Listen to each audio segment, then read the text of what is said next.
วัสดีครับผมโอ๊ตภาษาวันนี้เรามาเล่นเกม Minecraft กันครับเอาไปเลยครับ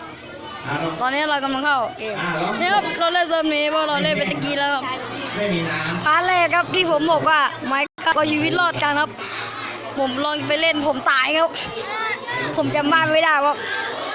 บ้านผมอยู่ไกลวันนี้ครับเราจะมาเล่นเกม Minecraft วันนี้ครับเป็นวันแม่ครับโรงเรียนของผมจัดวันแม่ผมเลยจิกแม่เอาโทรศัพท์มาเพื่อนดาวนี่ครับถ้าบ้านผมอ้าวเฮียติดบั๊กไอ้สัตว์มาครับเอาเลยคุณจ๋าเข้าไปครับกดนี่นะครับแบบครับเราจะไปขุดติ๊กอันนี้ครับเขาเรียกว่าอะไรวะหิน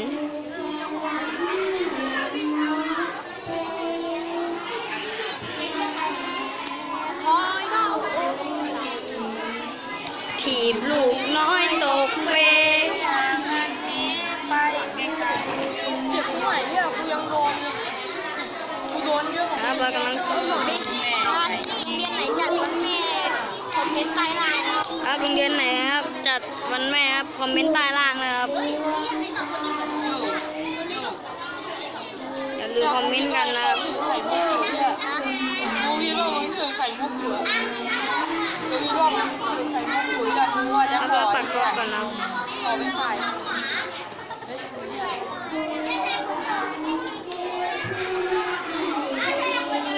ค่ะครับ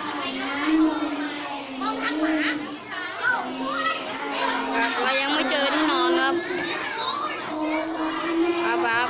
ทำต่อทำเล่นต่ออ้าวแตกได้ไงวะเนี่ยแตกแล้วนะครับ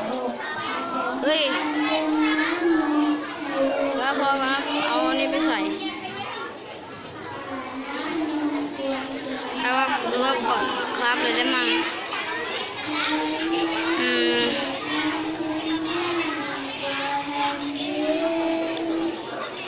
ว่ามีคนร้องเพลงโรงเรียนผมครับเอามาอันนี้ใส่ไปโรงเรียนผมครับซอมบี้มาหน้าบ้าน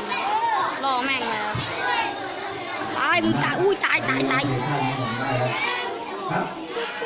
ตอนนี้เราก็จะถึงพิธีสำคัญแล้วครับคลิปนี้ก็จบกันเพียงแค่นี้ครับเราจะไปไหว้แม่กันครับคลิปนี้จบเพียงแค่นี้ครับขอบคุณ